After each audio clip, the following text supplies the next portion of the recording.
मैं पंकज श्रीवास्तव और आप देख रहे हैं अमर उजाला। हमारे खास शो सत्ता के संग्राम में आप सभी का स्वागत है। हमारे इस खास पेशकश में हम बिहार की अलग अलग विधानसभा सीटों को लेकर चर्चा करते हैं। इसी क्रम में आज हम बात करेंगे मधुबनी की राजनगर विधानसभा क्षेत्र के बारे में। चर्चा के लिए जुड़े हैं हमारे साथ कुछ खास मेहमान। हमारे साथ जुड़ेंगे अब से कुछ ही देर में रामप्रीत पासवान, राजनगर से बीजेपी विधायक हैं। प्रभांशु झा जुड़ेंगे, मधुबनी के बीजेपी जिला अध्यक्ष हैं। फूले भंडारी हमारे साथ अब से बस कुछ ही देर में जुड़ेंगे, जेडीयू के जिला अध्यक्ष हैं। नीतीश रंजन जुड़े हैं, जन स्वराज के प्रवक्ता हैं। रत्नागर झा हमारे साथ जुड़े हुए हैं, आरजेडी के कार्यकारी अध्यक्ष हैं। मोहम्मद आलम समाज सेवी वार्ड सदस्य प्रखंड महासंघ के अध्यक्ष हैं, हमारे साथ अब से कुछ ही देर में जुड़ेंगे। और हमारे साथ जुड़े हैं राजकुमार झा, अमर उजाला के प्रतिनिधि हैं। बहुत स्वागत है आप सभी का।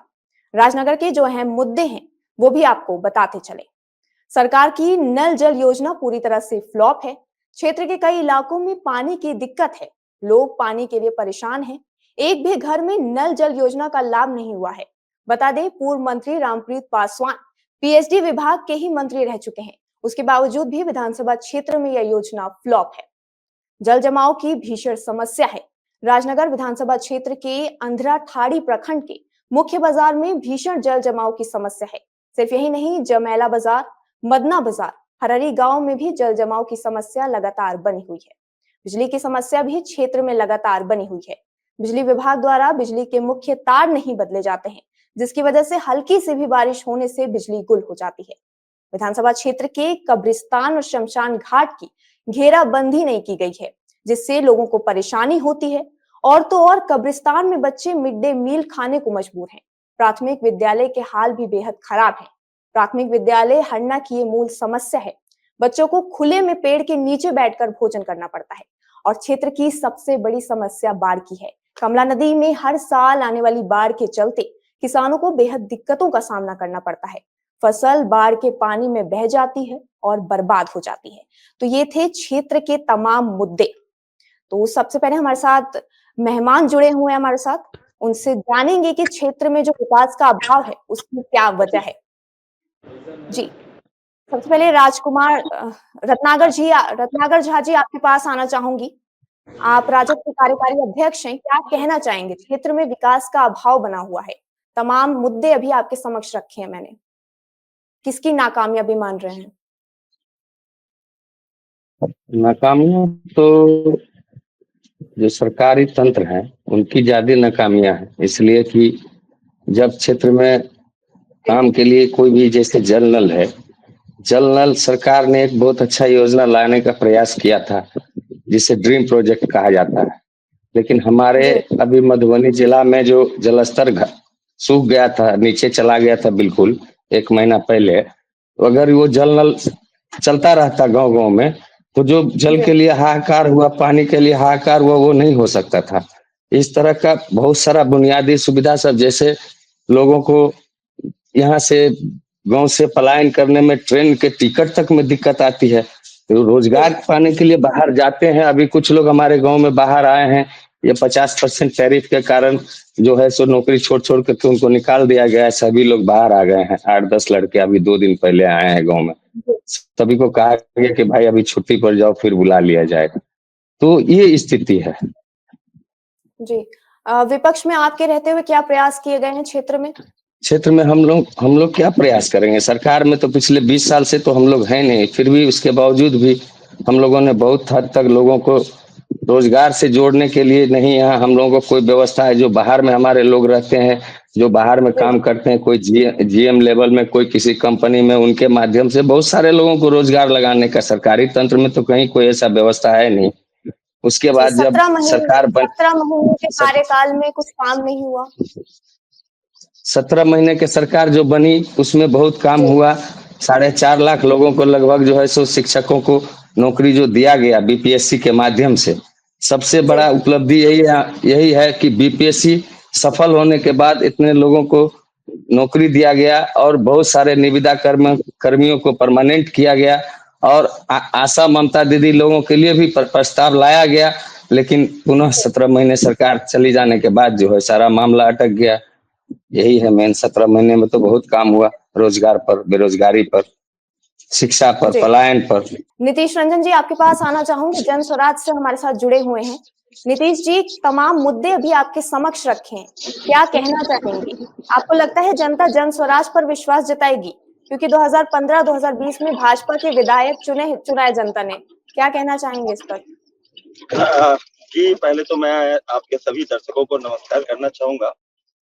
मैं बताना जी, चाहूँगा, चाहे लालू जी का राज हो या नीतीश जी का राज हुआ, सबने देखा है कि किस तरह दोनों ने मिलकर बिहार को लूटा है।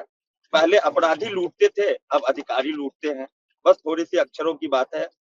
ये जो आप जिस बात कर रहे हैं, नल हर घर नल जल की योजना, जब प्रशांत किशोर जी नीतीश कुमार जी के साथ थे, तो वो उनकी ही ये ड्रीम जी, प्रोजेक्ट थी कि भविष्य को देखते हुए उन्होंने हर घर नल की जल का योजना के बारे में सोचा था। लेकिन सरकारी भ्रष्ट तंत्र ने इसको ऐसे लिपापोती और काली कमाई का एक योजना मात्र बना के रख दिया। इस जी, साल मधुबनी जिले में अल्प वृष्टि हुई है। लोग ज्यादातर चापाकल फेल हो गया था, पानी देना बंद कर गया था, और जब असल में जरूरत थी नल जल योजना को, तो ज्यादातर नल जल योजना फेल थी। जनता पानी के लिए जी, घूम रही है, भटक रही है। लोगों तक पानी जो मिलना चाहिए था, कई 100 करोड़ रुपए खर्च होने के बावजूद भी वो नल अपना जल एक बूंद जल देने में विफल है। तो सोच सकते हैं कि सरकारी तंत्र किस तरह से विफल है। आप सोच सकते जी, हैं कि 22-22 साल इतने लंबे अवधि तक नीतीश कुमार जी राज किए हैं। विकास की जितनी भी पैरामीटर है, चाहे प्रति व्यक्ति आय की बात हो, दर की बात हो, या स्वास्थ्य व्यवस्था की बात हो, जी, जी, बोलिए। चाहे जब अपराध की बात हो तो बिहार टॉप 5 में है। जी, जब अपराध की बात हो, अपराध क्राइम रिकॉर्ड की बात होती है, तो बिहार शीर्ष पे आता है। लेकिन जब प्रति जी, व्यक्ति आय की बात होती है, भाजपा वाले बात-बात में जी, कि आज बिहार की जो प्रति व्यक्ति आय है, वो 58,000 रुपए सालाना प्रति व्यक्ति है, जबकि पाकिस्तान का 1,20,000 है और बांग्लादेश का 2 लाख से ज्यादा है। तो आप सोच जी, सकते हैं कि हम लोग विकास के पैमाने पे कहाँ हैं, पाकिस्तान से भी पीछे हैं। और बात होती है कि डबल इंजन की सरकार है, और डबल इंजन की सरकार ऐसे हवा बनाया जा रहा है कि हम नहीं आते तो विकास ही नहीं होती। मैं वैसे जी, राज्यों के बारे में बात करूंगा जहां पे आज तक भाजपा ने कभी शासन ही नहीं किया है, उसकी हर एक चीज में वो हमसे आगे हैं। जी, लेकिन ऐसा गलत मिथ्या और मीडिया में ऐसा हवा बनाया जा रहा है कि जैसे विकास की बयां हो रही है, लेकिन धरातली सच्चाई बहुत ही गलत है। स्कूल में सिर्फ डिग्रियां बट रही है, शिक्षा नहीं। मध्याह्न जी, भोजन के नाम पर सिर्फ लूट हो रही है। चाहे जितनी भी सरकारी अस्पताल हो, कहीं भी आप जाके देखिए, जितनी भी सदर अस्पताल, कहीं भी इलाज नहीं हो रहा है, दवा भी नहीं जी, मिल रहा है। ये जो अमंगल राज बिहार में चल रहा है, हमारे जी, माननीय सूत्रधार प्रशांत किशोर जी ने मंगल पांडे जी का भी चेहरा बेनकाब किया है। और आप देख सकते हैं, हर बात में तेजस्वी जी को नौवीं फेल बताने वाले सम्राट चौधरी जी खुद 7वीं फेल हैं। और अब जी, हम बात करेंगे राजनगर विधानसभा का, तो कहने के लिए तो पीएचडी है रामप्रीत पासवान जी, पर जब विकास की बात आती है तो वो तो निरक्षर साबित हो रहे हैं। चाहे राजनगर का किला हो, इतना बड़ा सांस्कृतिक धरोहर है, अगर आज वो किसी और दक्षिण भारत में होता, तो आज वो निश्चित तौर पर गोलकंडा फोर्ट या बहुत बड़ा एक हमारा पर्यटन स्थल बन चुका होता। लेकिन आज देख रेख के अभाव में हमारी इतनी बड़ी संस्कृति और समृद्धि का केंद्र, जो कि बड़ा पर्यटन स्थल बन सकता है, आज उपेक्षा के जी, शिकार के कारण वो खंडहर बन गया है। जी, ज्यादातर सरकारी जी, संस्थानें फेल हैं। जन्म प्रमाण पत्र से मृत्यु प्रमाण पत्र तक में भी घूस देना पड़ रहा जी, है। जी। सरकारी नीतीश कार्यालय जी, में आपसे ये जानना चाहूंगी, सरकार को जिम्मेदार ठहराने के अलावा विफलताओं के लिए जन स्वराज की ओर जी, से ऐसे क्या प्रयास किए गए हैं कि जनता विश्वास जताएगी इस बार? जी, देखिए, ये नाम ही एक काफी है, जनसुराज मतलब जनता जी, का सुंदर राज। हम ये बताने आए हैं कि जनसुराज कोई राज करने नहीं आ रहा है, बल्कि जनता को अपने अधिकार बताकर जनता को सत्ता में बिठाने आ रहा है। हमारी कोई पार्टी पारिवारिक पार्टी नहीं है कि हमारा प्रशांत किशोर जी का बेटा ही जनसुराज का राष्ट्रीय अध्यक्ष होगा और उनका पोता ही होगा। जनता के जी, बीच से ही, जनता के द्वारा चुना हुआ उम्मीदवार ही उनका प्रतिनिधित्व करेगा और जिससे विकास होगा। ये भी जी, उन्होंने कहा, हमारी पार्टी कहती है कि गलती से अगर गलत व्यक्ति को हम टिकट दे देते हैं, तो आप उसे वोट मत दीजिए। अगर सही प्रतिनिधि को चुनेंगे, तभी जाकर जी, विकास होगा। एक जनसुराज के अलावा कोई भी पार्टी ऐसी पार्टी नहीं है जो यह दावा कर सकती है कि अगर मेरे द्वारा चुना हुआ उम्मीदवार अगर गलत है, तो आप वोट मत दीजिएगा। सारे के सारे दागी उम्मीदवार, जी, 90% प्रशांत किशोर जी ने बोला है, ऐसे लोगों को चुनावी मैदान में उतारा जाएगा जो पहले कभी किसी पार्टी से मैदान में नहीं थे। बिल्कुल नए और बिल्कुल योग्य लोगों को उतारा जाएगा। योग्य और ईमानदार लोग जब समाज के प्रतिनिधित्व करेंगे, जनप्रतिनिधि जी के तौर पर आएंगे, तो निश्चित तौर पर विकास होगा। और जनता जी देख रही है कि हम लोगों का जो इरादा है और हम लोग की नीति नियत में किसी भी प्रकार की खोट नहीं है। निश्चित तौर पर जी जनता के बीच जो सी वोटर का हाल का सर्वे आया है, वो बता रहा है कि प्रशांत किशोर जी की लोकप्रियता, जनसुराज की लोकप्रियता कितनी तेजी से बढ़ रही है। जी, मतलब तमाम पार्टियों पर हावी पड़ेगी जनस्वराज इस बार।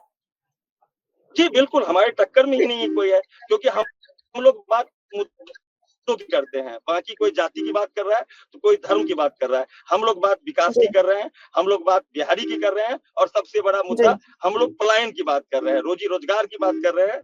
अब सबसे बड़ा मुद्दा आज के डेट में पलायन है। तो रिवर्स माइग्रेशन जो हम लोग करना है, हम लोग बोले हैं कि अगर एक बार जनसुराज सत्ता में आएगी, तो छठ जी के बाद बच्चों को 10, 12, 15 हज़ार के रोजी-रोजगार के लिए दिल्ली, मुंबई नहीं जाना है।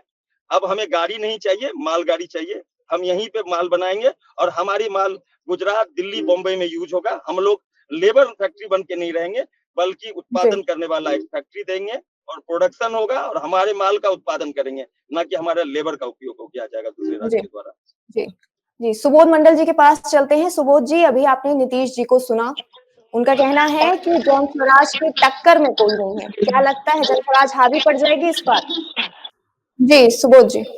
हाँ हाँ, तो मेरा ये कहना है कि 20 साल से सरकार में है नीतीश जी, और अब बिहार के लड़के का जो स्थिति है, इधर देश में नहीं विदेश में भी मैं मिला हूँ कि उन लोगों का जो स्थिति है 20 साल में, तो नीतीश जी का कार्यक्रम में जो काम किए हैं, मेरे ख्याल से उनको अगर नंबर दिया जाए तो 000 होगा। कोरोना जी में 100 करोड़ रुपए बिहार सरकार ने दिया था, और जो स्थिति थी लोगों को दिल्ली, बॉम्बे, कलकत्ता में मैंने देखा, मैंने काम भी किया है, मुझे डीडी न्यूज ने मुझे सम्मानित भी किया है। तो जी 100 करोड़ किस तरह बंदरबाट नीतीश जी अपने लोगों के द्वारा जेडीयू के कार्यकर्ता द्वारा किया गया। मेरा ये कथन है कि 20 साल में जो बिहार की स्थिति है उसको कुछ नहीं चेंज हुआ। अभी आप होली और दिवाली पे देखिएगा, जी लोग जो दिल्ली, बॉम्बे, कलकत्ता से राजनगर क्षेत्र की अगर हम बात करें तो वहां पर जो तमाम मुद्दे हैं उस पर क्या कहना चाहेंगे? मैं राजनगर के साथ साथ वहाँ मधुबनी के 10 विधानसभा करना चाहता हूँ, बिहार की बात में जी कहूँगा, ये सेम ही स्थिति है। सिर्फ जी राजनगर की स्थिति खराब ऐसी बात नहीं है, बहुत सारा, हम हरलाखी के रहने वाला, हरलाखी के देख लीजिए, विधायक अनुकंपा पाए थे, 10 साल से हैं वहाँ। वो किसी के यहाँ जाने के लिए, किसी का पूछने के लिए जरूरत नहीं समझते, वो जनप्रतिनिधि हैं। तो जी राजनगर उसी विधानसभा मधुबनी में ही आता है, लेकिन विकास के नाम पे ये लोग सिर्फ प्रोपगंडा करते हैं, खर्च करते हैं मीडिया में। जो जेन्युइन काम होना चाहिए, आप किसी भी कार्यालय में चलिए, 500 रुपये देता है तो फाइल खोजता है, 300 रुपये में आवासीय प्रमाण पत्र, अभी जो मतदाता पुनरीक्षण काम चल रहा है, वो जी 300 रुपये में उन लोगों का आवासीय प्रमाण पत्र मिलता है, 300 रुपये उनको, गरीब को दिहाड़ी नहीं मिलता। तो ये क्या जरूरत है ये करने के लिए? तो ये सब सारे मुद्दे हैं कि बहुत तकलीफ में है जनता, कि जी जो सुविधा होना चाहिए वो नहीं हो रहा है। अभी जो पानी की समस्या हो गई थी, लोग टैंकर के पानी से भी, एक गांव में एक टैंकर जाते थे, लड़ाई हो जाता, मारपीट हो जाता था। प्रशासन बिल्कुल फेल है, जो कुछ काम नहीं कर पाता है। सरकार 20 साल से रह करके सुशासन की सरकार बना हुआ, लेकिन काम के मामले में जीरो है। हम लोगों का यही है कि इस बार जनता मन बना चुका है महागठबंधन के संबंध में कि एक बार इनको भी मौका मिलना चाहिए। 17 महीने की सरकार में आपने देखा होगा कि नौकरी की बात थी तो उन लोगों ने किया था, लेकिन 20 साल में बिल्कुल फेल है। अभी 2 महीने में सरकार की स्थिति चेंज हो जाएगी, नई सरकार बनेगा और यहाँ खुशहाल होगी। तो ये थे क्षेत्र के तमाम मुद्दे जिस पर हमने चर्चा की। इसी तरह हमारे खास शो सत्ता के संग्राम में हम बिहार की अलग अलग विधानसभा सीटों को लेकर रोजाना चर्चा करते रहेंगे। तब तक के लिए बने रहिए हमारे साथ और देखते रहिए अमर उजाला।